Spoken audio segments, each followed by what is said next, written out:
And now to Moscow, where President Donald Trump's trusted foreign envoy Steve Witkoff has met Russian President Vladimir Putin at the Kremlin. The high-stakes meeting comes just before President Donald Trump's Friday deadline to impose fresh sanctions on Russia's offensive in Ukraine.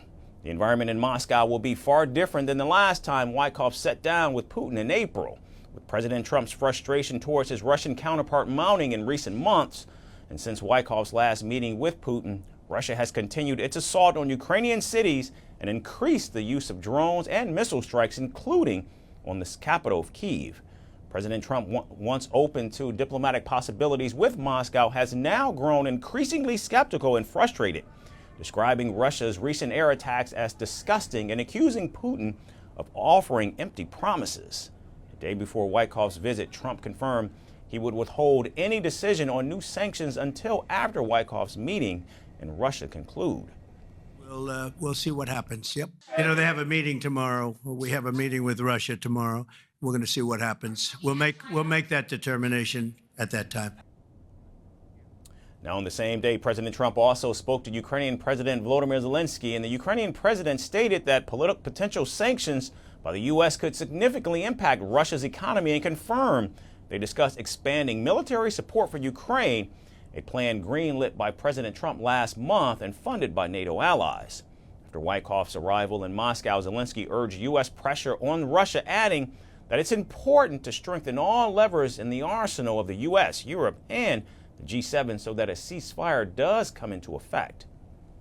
It is very important to strengthen all the levers in the arsenal of the United States, Europe, and the G7 so that a ceasefire truly comes into effect immediately. Ukraine sees the political will, appreciates the efforts of our partners, of America, and of everyone who is helping.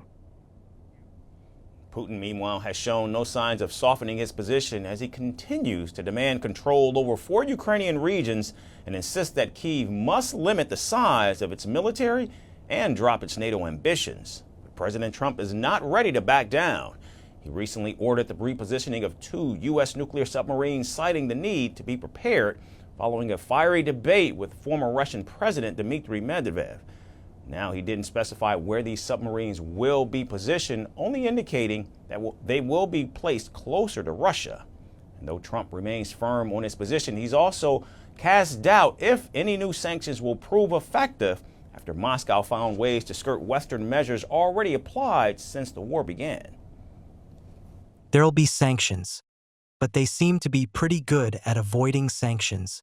You know, they're wily characters, and they're pretty good at avoiding sanctions. So we'll see what happens. The president has also warned of secondary tariffs on countries that continue to import Russian energy, such as India and China. And now another layer has been added to the standoff. In the latest escalation, Russia has officially withdrawn from the 1987 Intermediate Range Nuclear Forces Treaty, giving Moscow legal grounds to deploy nuclear weapons that were previously restricted. The standoff between Putin and Trump grows more precarious by the day, and as the Friday deadline draws near, neither leader appears to be seeking an exit ramp.